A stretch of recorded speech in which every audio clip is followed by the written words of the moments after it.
¿Me escuchan y me ven o no? ¿Y ven la diapositiva? Gracias.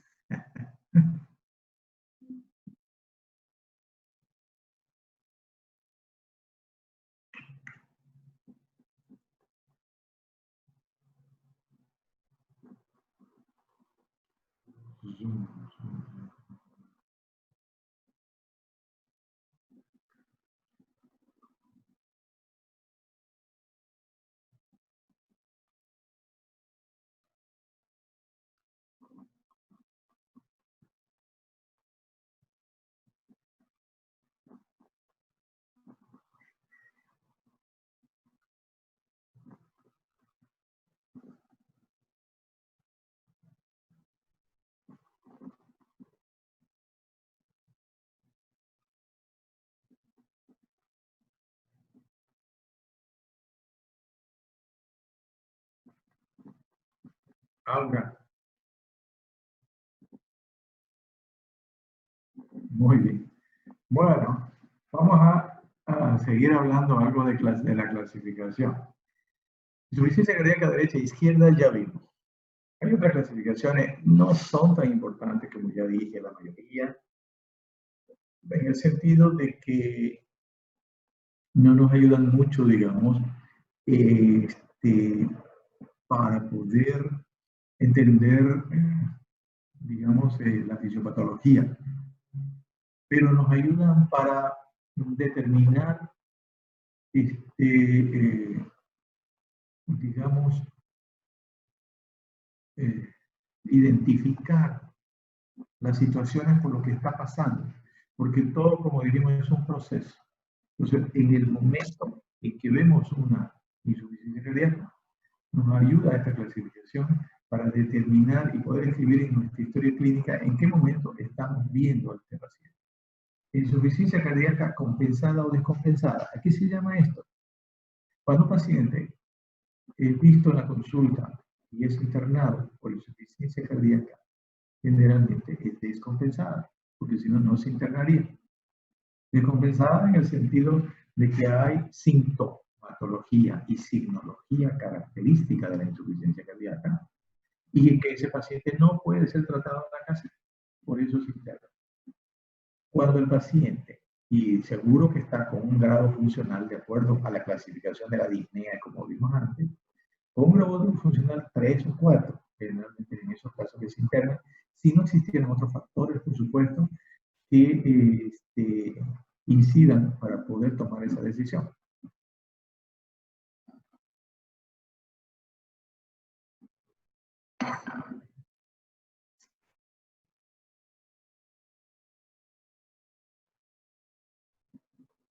Entonces, cuando el paciente ingresa a la sala a tratarse, pues vamos a tratar de que todos los síntomas y signos se puedan solucionar. Y cuando el paciente, después de una semana, generalmente 10 días, se le da de alta, el paciente sale sin los síntomas y signos que entró, generalmente. Por consiguiente, la insuficiencia cardíaca se compensó. Es una insuficiencia cardíaca compensada. Esto también que nos determina o que nos hace interpretar de que la insuficiencia cardíaca no es una patología tan característica como las conocemos, porque tiene innumerables causas y porque aparentemente sana. Y este es otro factor que incide en que las personas no sigan el tratamiento. Porque cuando la insuficiencia cardíaca se compensa, no sana. El paciente se siente que está bien porque ya no tiene edema, ya no se cansa, o sea, ya no se cansa como antes, ¿no? Puede comer. Entonces, él cree que está sano y no es así. Está compensado. Y eso es importantísimo explicarle al paciente cuando se vaya. Porque con seguridad el paciente va a volver, más tarde o más temprano, va a volver. ¿Por qué? Porque la causa generalmente no se trata, no se cura la mayor parte de las veces. Cuando llega a esa etapa de insuficiencia cardíaca, ya hemos dicho que ese corazón está en la última fase. Ya es difícil que retorne y que sane. Entonces el paciente solo se compensa. Por eso la insuficiencia cardíaca es más que todo manifestada por trastornos funcionales. Por eso cuando se hace diagnóstico de insuficiencia cardíaca o de una patología cardíaca se dice diagnóstico funcional, insuficiencia cardíaca.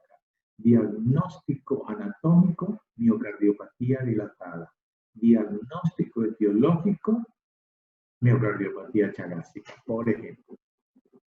Entonces son 3 diagnósticos que se hacen. Diagnóstico funcional, diagnóstico anatómico y diagnóstico etiológico. Insuficiencia cardíaca aguda o crónica, eso está en relación al tiempo. Un paciente que estaba bien y de un momento a otro, rápidamente, entra o aparecen signos de insuficiencia cardíaca aguda. Y crónica, pues cuando ya hay, digamos, más de una semana, 2 semanas, un mes, que el paciente está con insuficiencia cardíaca.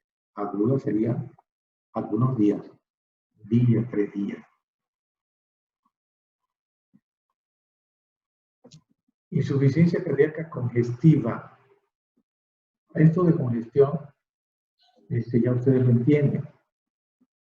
Insuficiencia cardíaca congestiva es cuando hay algo que tiene demasiado y que no tiene la capacidad de sostener eso que tiene. Está congestionado. Y se usa mucho ese término en las personas comunes. Cuando la persona, por ejemplo, tiene una hemosis, es una ruptura de un vaso en la esclerótica, en el ojo, o la conjuntiva, la persona dice, es que te has congestionado. Te enojaste y te congestionaste. O si no, comiste mucho en la noche, mucha carne, y te echaste o te acostaste a dormir y te congestionaste. Así se lo utiliza entre la gente. ¿Cómo? Insuficiencia cardíaca congestiva, como ya dijimos antes, y como les puse el ejemplo, de cuando hay una obstrucción al paso de la sangre, porque no vamos a pensar solamente en corazón. Tenemos que tener la conciencia del sistema cardiovascular. El corazón es solamente una parte dentro de ese sistema, es la bomba que recibe y que expulsa. Bomba aspirante e impelente, aspirante e impelente. Esa es la insuficiencia cardíaca congestiva. Cuando tenemos, como dije antes, como di el ejemplo de una pequeña represa que nosotros hacemos con cualquier corriente de agua pequeña, no dejamos pasar el agua y el agua se queda hacia atrás, se queda represada. ¿Qué hace eso? Congestiona esa zona. Hacia adelante disminuye el volumen que pasa, pero hacia atrás se congestiona. Entonces, eso es la insuficiencia cardíaca congestiva. Detrás del corazón, generalmente se va a congestionar. Del ventrículo izquierdo se congestiona el pulmón, más que todo, no es solo eso. Detrás del ventrículo derecho, ¿qué se congestiona? La circulación periférica. Entonces, ¿qué es lo que más se nota como signo sintomatología? O signología, más que todo, porque lo notamos, lo observamos. Son las manifestaciones congestivas en los dos, en las dos partes que tiene como cercanía a algunos de los ventrículos. Entonces, esa es la insuficiencia cardíaca congestiva. Y lo otro, el aspecto de hipoperfusión, de disminución de la fracción de eyección, eso se nota menos. Solamente que la persona no tiene capacidad para caminar, tiene cansancio también. Y afectada por la insuficiencia cardíaca congestiva. Tiene debilidad, digamos, general. Con cansancio, con disnea, debilidad general para moverse. Tiene dificultad, los músculos no le responden. Puede tener mareos, por disminución de la perfusión cerebral. Insuficiencia circulatoria aguda o shock es otra circunstancia donde hay un proceso agudo de insuficiencia cardíaca, cuando el ventrículo no tiene capacidad de forma rápida de contraerse y expulsar la sangre, se va a producir un shock cardiogénico con disminución de la perfusión aguda a los diferentes órganos.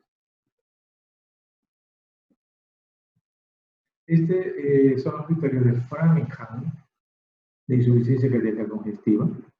No se los utiliza mucho en nuestro medio, pero para que los conozcan, se los muestro. Tiene criterios mayores y menores como para el diagnóstico de la fiebre reumática, por ejemplo.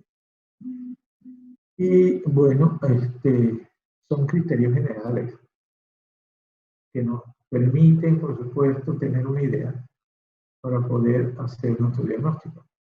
La disnea paroxística nocturna o ortornea, criterio mayor, ingurgitación yugular, crepitantes, cardiomegalia. Aquí la cardiomegalia, por ejemplo, tiene varios grados, pero él dice solo cardiomegalia. Yo creo que debería decir cardiomegalia grado 2, por lo menos, de 2 para arriba. Edema agudo de pulmón, por supuesto, un criterio mayor. Galope, tercer ruido, galope por tercer ruido. Porque hay galope por cuarto ruido también. Presión venosa mayor a 16 centímetros de agua. Aumento del volumen en el lado derecho. Tiempo circulatorio mayor a 25 segundos. Quiere decir que la circulación está muy lenta. Reflujo hepatoyugular, congestión del hígado,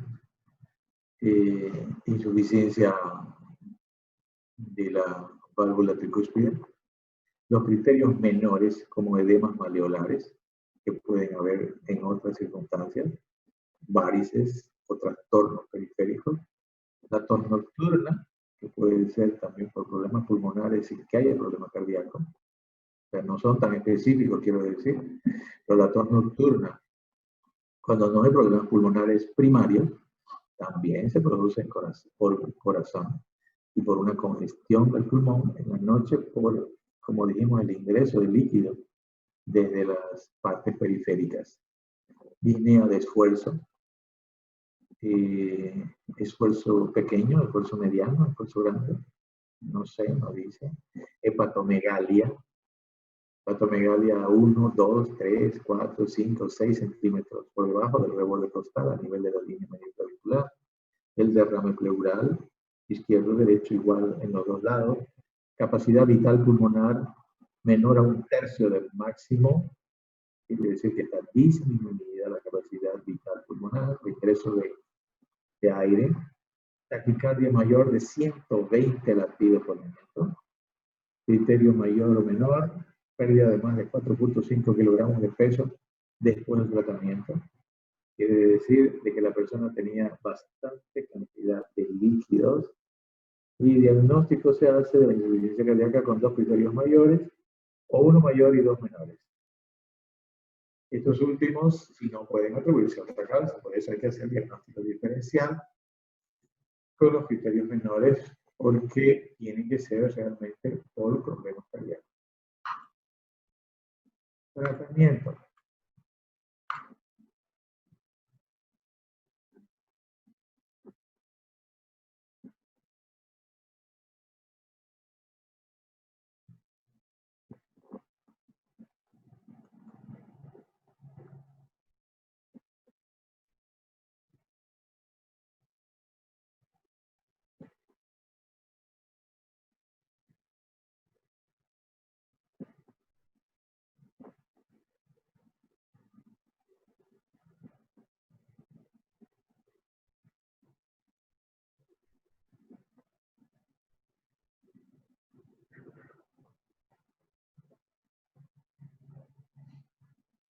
En el tratamiento voy a hablar un poco sobre cómo No, aquí ya voy a hablar sin diapositiva. ¿Ya? Bueno, antes de hablar de tratamiento, tenemos que hablar de algunos otros factores. Por ejemplo, hay factores, dijimos de que la insuficiencia cardíaca puede ser por causas cardíacas y extracardíacas. Las causas cardíacas son patologías directamente que afectan al corazón. Entre las extracardíacas, por ejemplo, tenemos algunas patologías, pero la más característica, el hipertiroidismo, por ejemplo, que va a aumentar el trabajo cardíaco durante mucho tiempo, va a aumentar la presión arterial sistólica y va a producir un deterioro del corazón. Entonces, y hay otras patologías que también ustedes pueden leer. Luego, cuando uno recibe a un paciente o cuando uno evalúa a un paciente que está internado o que lo está viendo por consulta externa, hay factores que se llaman factores precipitantes de una insuficiencia cardíaca. Lo más característico es que cuando un paciente se compensa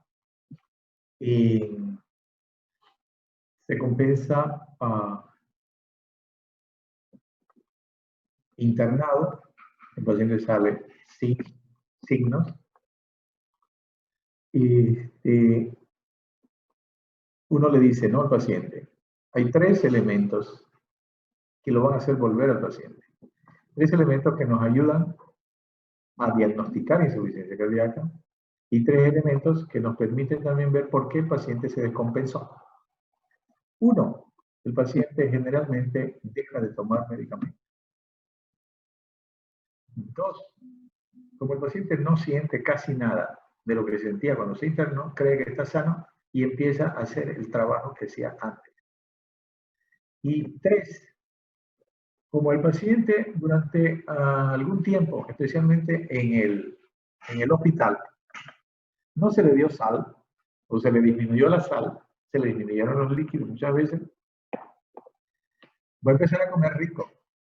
Además, si tiene familia en su casa, lo van a tratar de adular y le van a dar comida que a él le gusta.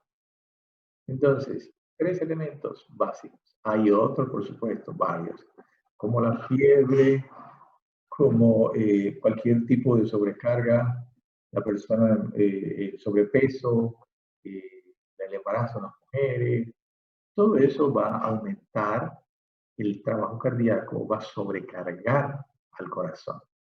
Entonces, por estas 3 circunstancias que son las principales, el paciente vuelve en un periodo generalmente de 3 meses, vuelve al hospital.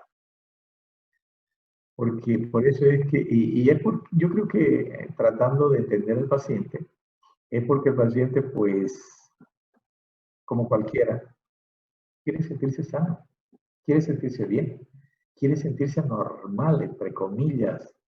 O sea, hacer lo que hacía, comer lo que comía, y empieza también a veces, como la mayoría de los pacientes ya con trastornos importantes del corazón, son polimedicados, empiezan a ver los amigos, ¿no? Que, no tomes tanto remedio, te van a intoxicar esos remedios, no vas a tomar tanto. Los médicos a veces lo intoxican al paciente, o tomas estas o hierbas, o vamos donde tal que cura.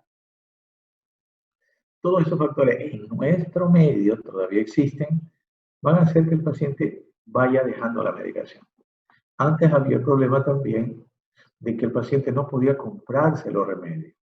Ahora, ya con el SUS, hasta cierto punto, el paciente ya tiene la posibilidad de que le den la mayoría, aunque algunos caros quizás no, pero la mayoría se les da a los pacientes, la mayoría de los medicamentos. Entonces tienen la posibilidad ya de no dejar la medicación. O a veces cuando tienen algún problema colateral, por ejemplo, también dejan el medicamento y no vuelven al médico. Ustedes tienen que decirle, Si usted tiene algún problema con los medicamentos, puede dejarlo si es un problema agudo. Si es una alergia, por ejemplo, déjelo el medicamento. Pero inmediatamente usted tiene que ir a que lo vea el médico, tiene que ir a controlar al día siguiente. No puede dejar el medicamento mejorar y quedarse así, que es generalmente lo que sucede. Entonces, luego, las personas que más se descompensan, pues son las personas que trabajan físicamente, ¿no? Especialmente la gente del campo, digamos. Y luego, la comida. La comida que es muy fea, el paciente salió flaco, pero claro, salió flaco en parte porque perdió pues 5 litros, 6 o 10 litros de agua que tenía. Entonces la gente le da de comer y tiene que ser con sabor, porque si no, no come. Eso hace que sea otro factor de descompensación. Luego, ¿cuál es el pronóstico de la insuficiencia cardíaca? El pronóstico es que a los 5 años, aproximadamente un 25% de los pacientes va a fallecer. Esos son pronósticos que no son bolivianos, ¿no? Pero más o menos nos permite observar de que la insuficiencia cardíaca, como decía antes, es la última fase del trastorno cardíaco, de las enfermedades del corazón. Para hacer un tratamiento de los pacientes con problema cardíaco, tenemos que hacer un tratamiento de tipo no medicamentoso primero. Y primero tenemos que saber cómo evaluar a un paciente que está recibiendo tratamiento. Si es un paciente que está internado, es más fácil. ¿Por qué es más fácil? Porque lo observamos todos los días. Tenemos el reporte de la enfermería, ¿no? Nosotros lo vemos al paciente. Y aquí hay algo que antes de que se me olvide quiero decirles a ustedes. Tratar a un paciente que va a modificar su situación en forma rápida, no podemos nosotros darle remedios si es un paciente ambulatorio y decirle cómo se produce, como aparentemente se produce ya en los seguros, en las cajas, porque tienen bastante gente y las cajas, como todo el sistema de salud, no contratan más médicos, no contratan mejores condiciones de infraestructura, enfermeras y todos los que atienden, suficientes como para seguir, la gente aumenta, los pacientes aumentan y los asegurados y beneficiarios aumentan, pero los médicos siguen siendo la misma cantidad. Entonces la gente, por eso es que tiene que ir de la noche, en la madrugada, a hacer fila. Un paciente enfermo, un paciente que no tiene capacidad de quedarse tanto tiempo en una sola posición y muchas veces llueve, hace frío, pacientes mayores, porque la patología cardíaca generalmente es más de la gente mayor. Entonces es algo que no debería suceder, pero esa es la situación real. Entonces, por eso es que nosotros en el Hospital San Juan de Dios, al paciente que tiene problema, digamos, de insuficiencia grado 2, que no necesita internación todavía, nosotros le damos medicamento y le decimos, venga en 8 días máximo, en una semana. Porque en una semana, la mayor parte de los medicamentos van a hacer todo su efecto. Nosotros también, ustedes tienen que tener en cuenta de que los medicamentos no hacen efecto a todos los pacientes por igual. Al 50% le van a hacer un buen efecto. Al 25% le van a hacer un efecto más o menos. Y al 25% probablemente no le hagan efecto. Entonces, por eso que tenemos que observar al paciente lo más cerca posible en el tiempo. No es dar medicamento y olvidarse. ¿Por qué? Porque a medida de que el paciente responde o no responde al medicamento, hay que reajustar dosis, ¿no? Y eso es viendo al paciente, escuchando lo que siente y evaluando los signos. Eso es importantísimo en un médico, hacerle seguimiento al paciente. Cuando está internado, por supuesto, en 24 horas, se tiene que tener ya también una evaluación nueva de cuál fue lo que se modificó en 24 horas. Porque hay algunos pacientes que la primera vez, por ejemplo, cuando se usa furosemida, responden muy bien. Y con una ampolla, si se pone una ampolla en paciente internado, van a orinar a veces hasta 3 litros. ¿Y qué es eso? Eso es una depresión importante del volumen intravascular inicialmente. Y no es necesario, si el paciente no está muy grave, de que se elimine tanto líquido de golpe. No es nomás eliminar líquido. No es nomás darle diurético y que orine todo lo que pueda. No es tan así.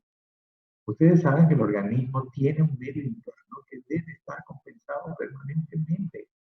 No puede el intravascular eliminar todo su líquido y hasta que pase del intersticial o intracelular al intravascular va a demorar. Entonces todo tiene que ser hecho progresivamente, de acuerdo a la necesidad del paciente. Por supuesto, si tenemos que hacerlo eliminar líquidos rapidísimo, tenemos que tomar esas medidas y tratar de compensar en el momento en que quiera descompensarse ya por disminución del volumen circulante. Entonces, eso es importante. Por consiguiente, a un paciente que esté internado, por ejemplo, vamos a evaluar primero que los signos que nosotros vemos, primero los síntomas. El paciente al día siguiente le preguntamos cómo se siente. Mejor, yo digo, ¿no? Mejor, peor o igual. Entonces el paciente puede decir, mejor. ¿Mejor en qué sentido? Que ya no me canso mucho, que voy al baño, que tengo más apetito, ¿no? Y eso que el paciente ya puedo dormir con 2 cabeceras, porque dormía con 4, y sentado, entonces ya estoy bajando las cabeceras, porque entonces la congestión pulmonar ha disminuido. ¿Qué otro factor? Ese es el factor subjetivo, ¿no? Factor objetivo, todos los signos que ya vimos nosotros para diagnosticar insuficiencia cardíaca, como por ejemplo lo que más se nota, los edemas. Nosotros vemos también la disnea, la polipnea o la taquipnea, que está respirando más lento, que ya soporta más el decúbito con menor cantidad de inclinación, ya no a 90 grados. Entonces ya puede tolerar 45 grados.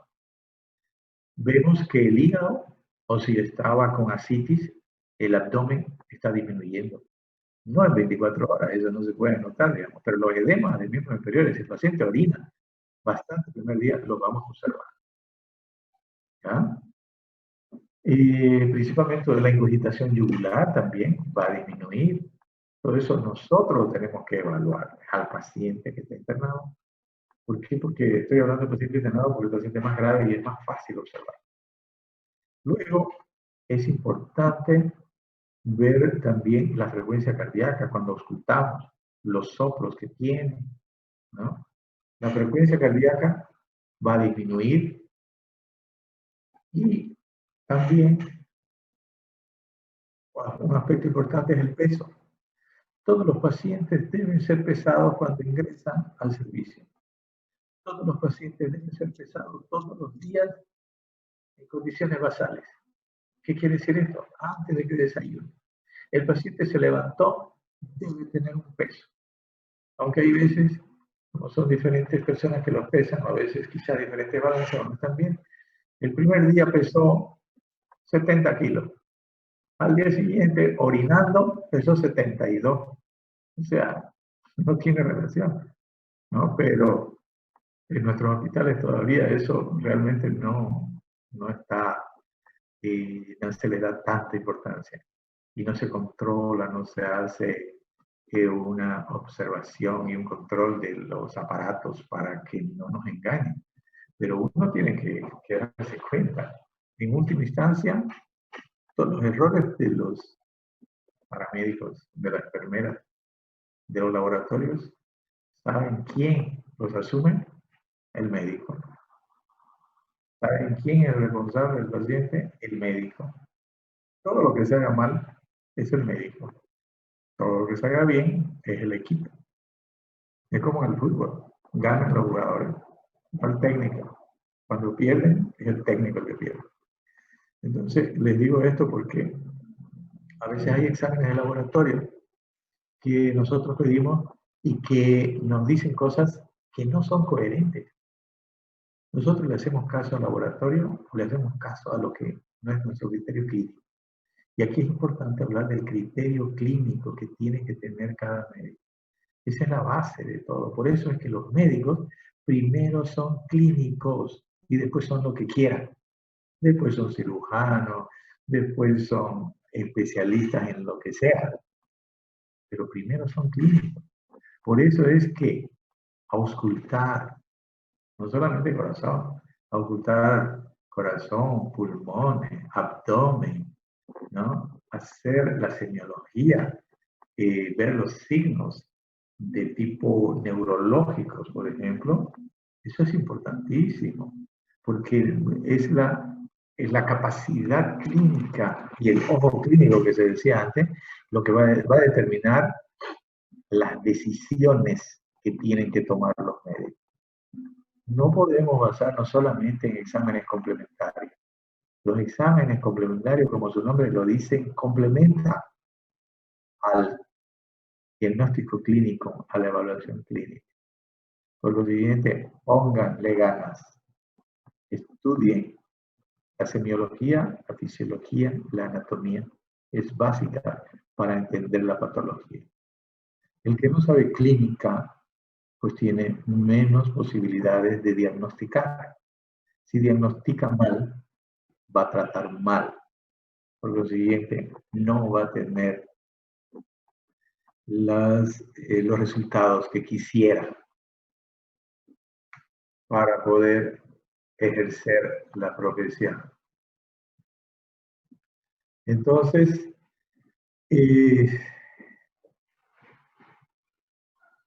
luego, lo que no hablé fue de los exámenes complementarios. ¿Qué exámenes complementarios debemos pedir en la insuficiencia cardíaca?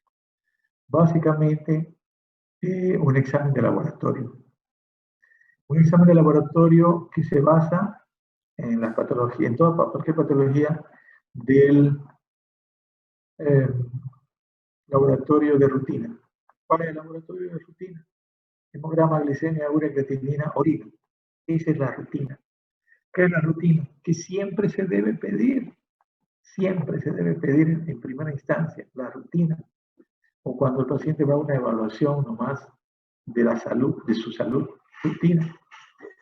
Además, a eso, ¿qué le debemos agregar? Si el paciente tiene antecedentes de problemas de grasas en sangre, colesterol, triglicéridos. Si tiene hepatomegalia, pruebas de función hepática, transaminasa, fosfatasa alcalina, bilirrubina. Lo que también en una insuficiencia crónica debemos pedir es albúmina en sangre. Ustedes saben que el paciente crónico no se alimenta bien. Si no se alimenta bien, empieza a gastar sus propios tejidos. ¿Qué gasta? Gasta sus proteínas, especialmente las que están circulando primero, las albúminas. Si se queda sin albúmina, por más que le den diuréticos, no va a orinar. ¿Por qué? Porque el líquido está fuera de los vasos. No tiene la presión oncótica que debería tener para mantener líquidos dentro de los vasos. Y eso va a determinar también de que baje la presión arterial y que el flujo renal sea menor. Por consiguiente, vamos a tener menos respuesta a los diuréticos. Entonces, es importante que también veamos su albúmina en sangre. Importantísimo. No se olviden. Y eso también refleja, por supuesto, el problema de la falta del apoyo nutricional que tiene que tener un paciente. De no ser que sea un paciente con sobrepeso inicialmente, para que haga una dieta con menor cantidad de calorías. ¿Por qué? Porque el corazón lesionado o insuficiente va a tener mayor sobrecarga, no solamente cuando la persona hace esfuerzo, sino también cuando la persona tiene mayor cantidad de células, porque tiene que llevar más oxígeno a esas células. Y si disminuimos la cantidad de células, entonces vamos a hacer de que ese corazón tenga mejor capacidad para trabajar. ¿Qué otra cosa pedimos? Ácido úrico, también es importante. El ácido úrico, hemograma, glicemia, urea, creatinina, colesterol, triglicéridos, ácido úrico, albúmina en sangre, examen de orina. Y luego, lo que creo que vimos, tenemos que pedir lo básico en los otros exámenes, que es un electrocardiograma, una radiografía de tórax, cuando el paciente se está internando, porque después vamos a pedir otra radiografía quizás a la semana para evaluar. El área cardíaca en un paciente con insuficiencia cardíaca congestiva parece grande, más grande de lo que es en la primera radiografía, pero es por la imagen nomás, y que a la semana, si el paciente eliminó bastante cantidad de líquido, ese corazón va a parecer más pequeño, va a ser el verdadero corazón. Entonces, la primera radiografía puede magnificar la silueta cardíaca, en la segunda ya no. ¿Qué otra cosa? Es importante el aspecto psicológico de ese paciente, porque el paciente cardíaco, más que todo, no es igual a todos los pacientes en el sentido de la patología, porque las personas todas somos diferentes. No igual, digo yo, en general, porque el paciente con problemas cardíacos quiere estar, siempre se convierte en un vigía, en una persona que quiere controlar a su corazón, que quiere hacerle seguimiento. Entonces, esa persona generalmente, como el corazón se mueve, quiere sentirlo siempre. Y generalmente la persona no quiere dormir, se resiste a dormir, no quiere descansar. ¿Por qué? Porque piensa que si se duerme, se puede morir. Entonces hay que hablar al paciente. Es importante el apoyo psicológico, especialmente del médico, y si es necesario, de alguien que haga psicoterapia. Es importante porque el aspecto emocional va a ocasionar también que aumente más la adrenalina y la noradrenalina. Va a aumentar la frecuencia cardíaca y va a aumentar la presión arterial. Mientras ese paciente esté más intranquilo, va a ser más difícil que se compense. Entonces es importante que el médico hable con el paciente, le indique, le explique las cosas, por supuesto, que hay pacientes que dicen, la mayoría dice, doctor, dígame todo, que yo no tengo problema, yo acepto todo, no dígame la verdad, lo importante es que me diga la verdad. No es cierto, no todas las personas soportan una verdad así tan cruda o de la forma en que algunos lo dicen. Hay que decirle las cosas, pero no decirlas de golpe. Hay que decirlas poco a poco y hay que utilizar palabras más suaves.